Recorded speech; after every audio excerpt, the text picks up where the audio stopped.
ਦਾ ਅੰਦਰ ਤਫਰੀਕ ਖਤਮ ਹੋ ਜਾਂਦੀ, ਉਹ ਪੰਜਾਬੀ ਜਦ ਘੋੜਾ ਖੋਤਾ ਇੱਕ ਬਰਾਬਰ ਹੋ ਜਾਏਦਾ ਤੇ ਉਹ ਫਿਰ ਕੰਮ ਖਰਾਬ ਹੋਵੇਗਾ। ਉਹ ਗੱਲ ਇਹ ਵੇ ਕਿ ਇੱਕ ਬਾਂਦੇ ਨੇ ਇੱਕ ਸ਼ਹਿਰ ਸੀ, ਇੱਕ ਮੁਲਕ ਕਹਿ ਲਓ ਜਾਂ ਸ਼ਹਿਰ ਕਹਿ ਲਓ, ਤੇ ਬਾਦਸ਼ਾਹ ਨੇ ਆਖਿਆ ਹਰ ਸ਼ਹਿ ਨਾ ਇੱਕੋ ਹੀ ਰੇਟ ਹੋਵੇਗਾ, ਸੋਨੇ ਦਾ ਵੀ ਉਹੀ ਰੇਟ ਹੈ, ਆਲੂਆਂ ਦਾ ਵੀ ਉਹ, ਗੰਢਿਆਂ ਦਾ ਵੀ ਇਹੀ ਰੇਟ ਹੈ, ਕੱਪੜੇ ਦਾ ਵੀ ਉਹੀ ਰੇਟ ਹੈ।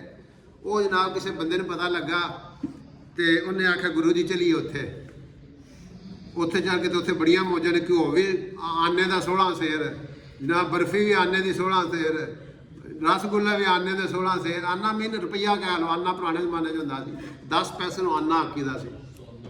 ਤੇ ਉਹਨੇ ਗੁਰੂ ਨੇ ਸਮਝਾਇਆ ਪੁੱਤਰਾ ਇਹ ਕੰਮ ਨਹੀਂ ਠੀਕ ਹੈ, ਜਿੱਥੇ ਇਹਦਾ ਕੰਮ ਹੋਵੇ ਨਾ ਤੇ ਕੰਮ ਖਰਾਬ ਹੋ ਜਾਂਦਾ। ਉਹ ਹੈਰ ਨੇ ਕਹਿੰਦੇ ਗੁਰੂ ਜੀ ਬੜੀਆਂ ਮੌਜਾਂ ਨੇ ਚਲੀਏ। ਉਹ ਗੁਰੂ ਜੀ ਚੇਲੇ ਦੀ ਗੱਲ ਮੰਨ ਲਈ, ਟੁਰ ਗਏ ਉੱਥੇ ਜਨਾਬ ਮੌਜਾਂ ਹੀ ਹੋ ਗਏ ਜਨਾਬ, ਦੇਸੀ ਘਿਓ ਤੇ ਰਸਗੁੱਲੇ ਤੇ ਬਰਫੀਆਂ ਤੇ ਛੋਟਾ ਗੋਸ਼ਾ ਤੇ ਮਟਨ, ਆਰਸ਼ਾ ਇੱਕੋ ਹੀ ਰੁਪਈਏ ਦੀ 16 ਸੇਰ। ਉਹ ਜਦ 2-4 ਮਹੀਨੇ ਰਹੇ ਖੂਬ ਰੱਜੇ, ਧੌਣਾ ਮੋਟੀਆਂ ਹੋ ਗਈਆਂ ਦੋਵਾਂ ਦੀਆਂ। ਲੋ ਦੀ ਅੱਲਾ ਸ਼ਾਹ ਇੱਕ ਵਾਕਿਆ ਹੋ ਗਿਆ। ਵਾਕਿਆ ਕੀ ਹੋਇਆ, ਕਿਸੇ ਬੰਦੇ ਦੇ ਘਰ ਸੰਨ ਪੈ ਗਈ। ਸੰਨ ਇਹ ਹੁੰਦਾ ਸੀ ਕੱਚੀਆਂ ਦੀਵਾਰਾਂ ਹੁੰਦੀਆਂ ਸਨ ਤੇ ਉਹ ਰਾਤੀ ਚੋਰ ਆਉਂਦੇ ਸਨ, ਦੀਵਾਰ ਭੰਨ ਕੇ ਨਾ ਵਿੱਚ ਵੜ ਜਾਂਦੇ ਸਨ, ਸਮਾਨ ਕੱਢ ਕੇ ਲੈ ਜਾਂਦੇ ਸਨ। ਇਹਨੂੰ ਆਉਂਦੇ ਸਨ ਸੰਨ ਮਾਰਨਾ। ਉਹ ਹੋਇਆ ਕਿ ਸੰਨ ਮਾਰਨ ਦੇ ਦੌਰਾਨ ਨਾ ਦੀਵਾਰ ਜਿਹੜੀ ਸੀ ਨਾ ਜ਼ਰਾ ਖਰਾਬ ਸੀ ਜਾਂ ਕੱਚੀ ਸੀ ਜਾਂ ਉਹ ਨਾ ਉੱਤੇ ਡਿੱਗ ਪਿਆ। ਉਹ ਜਨਾਬ ਜ਼ਖਮੀ ਹੋ ਗਿਆ, ਸਮਝੋ ਮਰ ਗਿਆ ਉਹ ਚੋਰ। ਉਹਦਾ ਸੰਗੀਆਂ ਜਿਹੜਾ ਮੁਕੱਦਮਾ ਦਾਇਰ ਕਰ ਦਿੱਤਾ। ਉਹਨਾਂ ਆਖਿਆ ਵੇਖੋ ਜੀ ਉਹਨਾਂ ਮਟੀਰੀਅਲ ਸਹੀ ਨਹੀਂ ਸੀ ਇਸਤੇਮਾਲ ਕਰ ਕੀਤੇ ਆ ਤੇ ਸਾਡਾ ਸੰਗੀ ਮਰ ਗਿਆ। ਉਹ ਉਹਨਾਂ ਆਖਿਆ ਕੰਮ ਤੇ ਉਹ ਅਦਾਲਤ ਵਿੱਚ ਪੇਸ਼ੀ ਹੋ ਕੇ ਬਾਦਸ਼ਾਹ ਨੇ ਆਖਿਆ ਹਾਂ ਜੀ ਬੁਲਾਓ ਜਿਹਨੇ ਮਿਸਤਰੀ ਨੇ ਜਦ ਦੀਵਾਰ ਬਣਾਈ ਸੀ ਨਾ ਉਹਨੂੰ ਫਾਇਲ ਲਾ ਦਿਓ।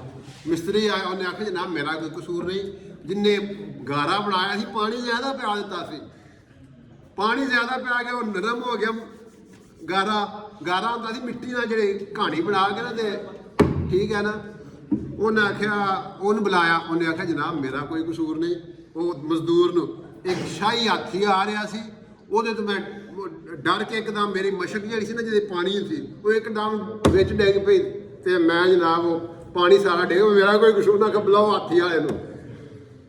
ਹੁਣ ਹਾਥੀ ਵਾਲਾ ਫਸ ਗਿਆ ਆ ਗਏ। ਉਹ ਹਾਥੀ ਵਾਲਾ ਜਿਹੜਾ ਹਾਥੀ ਚਲਾ ਰਿਹਾ ਉਹਨੂੰ ਫੀਲ ਬਾਨ ਆਉਂਦੇ ਸਨ, ਠੀਕ ਹੈ ਨਾ। अलम तरा कैफ फअल अला रब्बुका बिअस्हाबिल फील बान हाथी चलाने वाले को कहते थे। उन्हें बुला लिया, उन्हें आके फायल ला दो। ये हनेर नगरी सी ना, हर चीज़ आने की 16 सवेर दी सी। वो जनाब जिस फट्टे से चढ़िया ना वो पाया ना, वो धौण सी छोटी, धौण छोटी सी। उन्हें आख्या हुण की करिए, मशवरा जो वजीर भी जिथे आने की 16 सेर हो रुपये की हार जा उत्थे वजीर भी उन्हें आख्या जनाब इनू रहन दिओ, कोई बंदा वेखो जिहदी धौण फिट आउंदी उन्हें लै आओ। वो जनाब ढूंढते गुरु के चेले फस गए। वो चेला जी धौण चंगी मोटी हो गई खा के, जिन्हों गुरु रा उस्ताद ने कहा पुत्र काम नहीं ठीक, उन्हें आख्या बंदा फिट इन लै जाओ। वो जनाब फस गया। उन्हें आखिया गुरु जी दसो ये तो बड़ा काम माड़ा आ।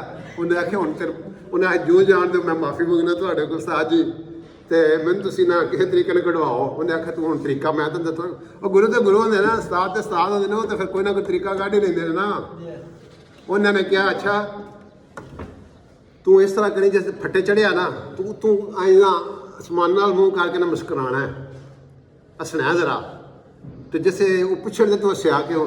उन्हें तू आखना जनाब हूँ यह घड़ी ऐसी है, मैं वेख्या समाना तो मैं पता लगे यह घड़ी इंज दी है, जोड़ा इस घड़ी फाय लगे तो सीधा जनता च। लो जी वो काम शुरू हो गया, फट्टे ते चढ़ गया, फंदा पै गया। उन्हें उस्ताद वाला भी उन्हें गल उन्हें आई करके तू मुस्कराया, मैं बड़ा खुश होया।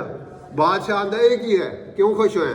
उन्हें आखा जनाब इस वास्ते खुश होया कि यह हुण टाइम जिहड़ा ने बड़ा वधिया टाइम जिहड़ा इस लम्हे मरे दा ना, फट्टे चढ़े दा, फाहे लगे दा, मरे दा, वो सीधा जनता च। वो बादशाह आंदा बड़ा वधिया लिया मैनूं फंदा पाओ।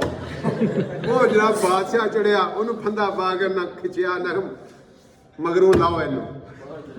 ਇਹੋ ਜਿਹੇ ਬਾਦਸ਼ਾਹ जिन्हें हर शाह जनाब रुपये की 16 सैर।